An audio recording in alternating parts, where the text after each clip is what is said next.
2027 से पहले राम मंदिर बना हथियार।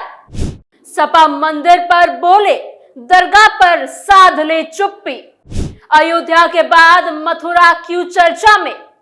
मस्जिदों दरगाहों के फंड पर कितनी निगरानी? भगवान के घर में चोरी, जहां लाखों लोग अपनी मेहनत की कमाई, अपनी आस्था, अपना भरोसा चढ़ाते हैं, वहां कुछ लोग रात के अंधेरे में उस पवित्र दान को अपनी जेबों में ठूसते रहे।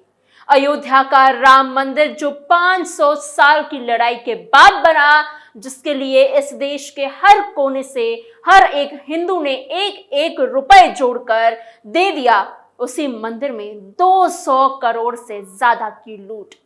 एसआईटी की रिपोर्ट आ गई है, आरोपी पकड़े जाएंगे ऐसा कहा जा रहा है। सोना बरामद हो चुका है, लेकिन इन सबके बीच समाजवादी पार्टी जो शोर मचा रही है, जो सवाल उठा रही है, वो सवाल सिर्फ मंदिरों तक ही क्यों रुक जाते हैं? सवाल ये है, मस्जिद और दरगाह आते ही उनकी जुबान पर ताला क्यों लग जाता है? क्यों उनके मुंह में दही जम जाता है? नमस्कार, आप कैपिटल टीवी का खास शो देख रहे हैं, जहां हम आपको सिर्फ खबर नहीं बताते, बल्कि उसके पीछे के हर पहलू, हर सच का करते हैं पर्दाफाश। मैं हूं आपके साथ समीक्षा तिवारी।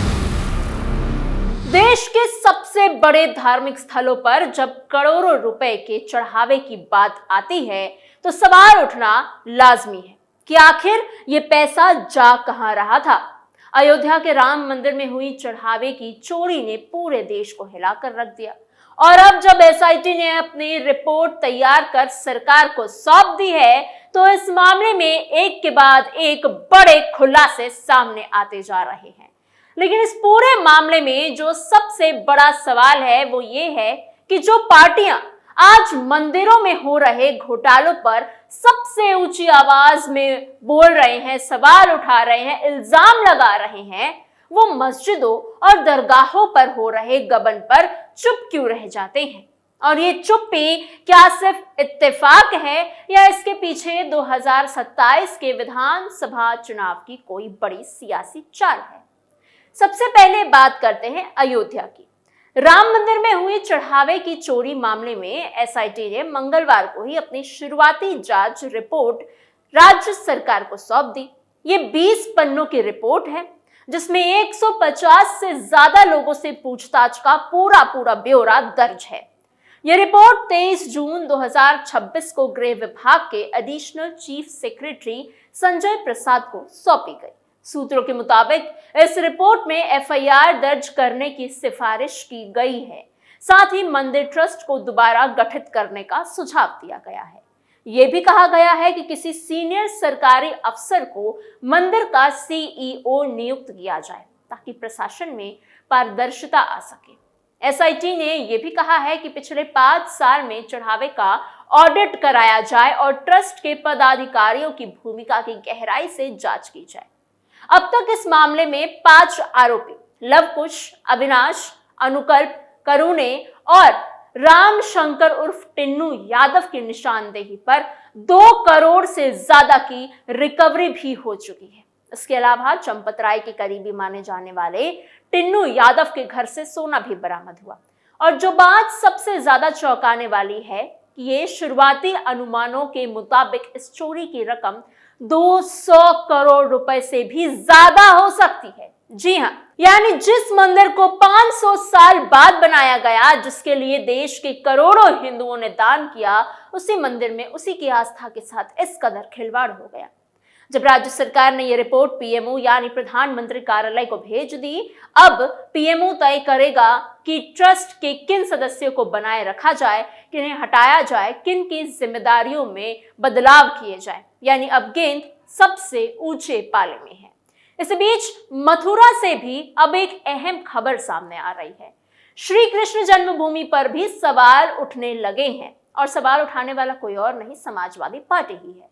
मथुरा के इस प्रसिद्ध मंदिर में हर महीने औसतन 1 करोड़ रुपए का चढ़ावा आता है, लेकिन अयोध्या कांड के बाद मंदिर ट्रस्ट ने खुद आगे आकर दावा किया है कि यहाँ का चढ़ावा पूरी तरह से सुरक्षित है। संस्थान के जनसंपर्क अधिकारी विजय बहादुर सिंह का कहना है कि मंदिर में दान लेने के 3 तरीके हैं। पहला, मंदिर परिसर में रखे करीब 20 दान पात्र जिनमें भक्त नकद, पैसे और जेवर जो ज्वेलरीज होती हैं वो चढ़ाते हैं। दूसरा, मंदिर के कार्यालय में आकर रसीद कटवाकर सीधे कर्मचारियों को दान देना। और तीसरा, पिछले करीब 2 साल से शुरू हुआ ऑनलाइन दान जो ट्रस्ट के बैंक खातों में सीधे जमा हो जाता है। मंदिर प्रशासन का कहना है कि दान पात्रों की चाबियां मंदिर कार्यालय में ही रहती हैं और हर रोज एक दान पात्र खोला जाता है। गणना प्रभारी, सेवक और गार्ड की मौजूदगी में ही इसे खोला जाता है और इसकी सीसीटीवी रिकॉर्डिंग्स भी होती है।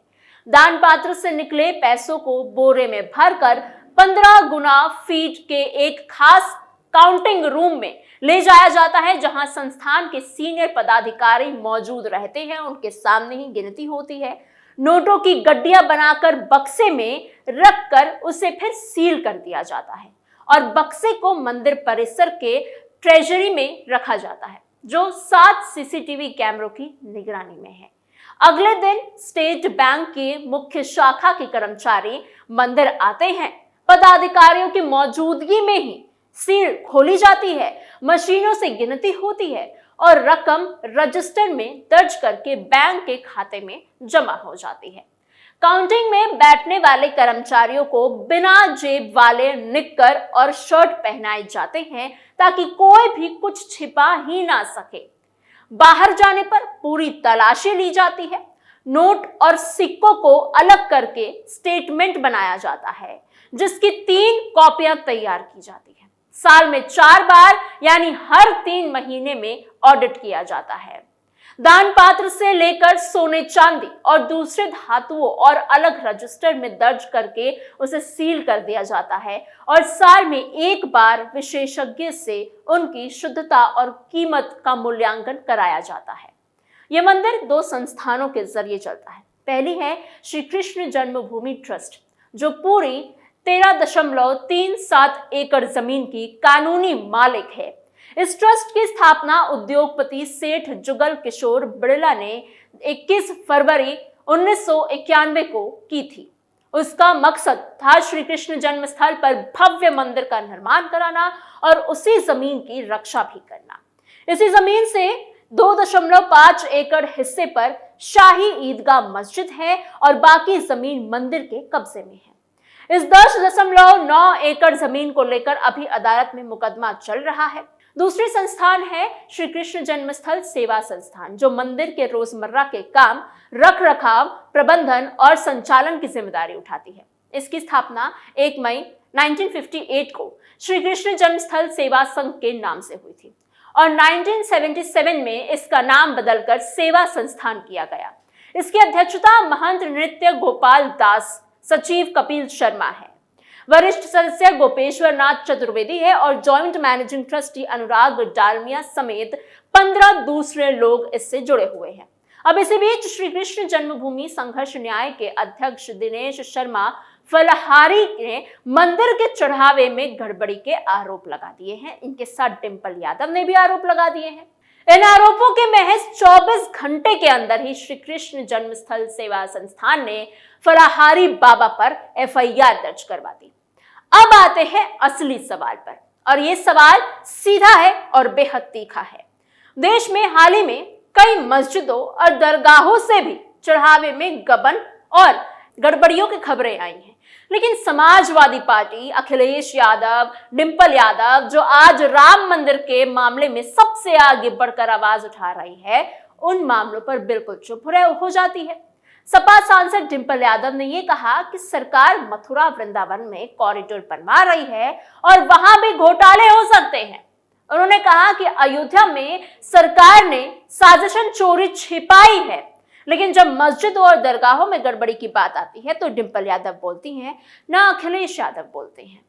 तो वो जांच की मांग करते ही नहीं है, वो प्रेस कॉन्फ्रेंस नहीं करते हैं, ट्वीट नहीं करते हैं, तो ये चीजें ज्यादा ऊपर नहीं आती है। तो ये सवाल है कि क्या ये एक चुनिंदा आक्रोश है, ये सिलेक्टिव आउटरीच क्यों है? क्या ये सिर्फ इसलिए हो रहा है क्योंकि 500 साल बाद जब मंदिर बना तो हिंदुओं ने भारी तादाद में बीजेपी को वोट दिया। और अब 2027 के उत्तर प्रदेश विधानसभा चुनाव से पहले समाजवादी पार्टी उन हिंदू वोटों को अपनी तरफ खींचने की कोशिश कर रही है। क्या राम मंदिर के घोटाले को मुद्दा बनाना सिर्फ एक राजनीतिक पैंतरा रह गया है? एक चाल जो हिंदू वोटरों को यह संदेश देने के लिए है कि बीजेपी की सरकार में उनके मंदिर सुरक्षित नहीं रह पाए हैं। अगर सपा वाकई धर्म स्थलों में पारदर्शिता और जवाबदेही की पक्षधर है, तो फिर यह जवाबदेही सिर्फ मंदिर तक सीमित क्यों रह जाती है? अगर हर धर्म की पूजा स्थल पर एक जैसे नियम लागू होने चाहिए, तो फिर वो मांग सब जगह से एक साथ क्यों नहीं उठाई जाती है? ये सवाल सिर्फ समाजवादी पार्टी से नहीं है, ये सवाल उन सभी से है जो आस्था की आड़ में सियासत करते हैं।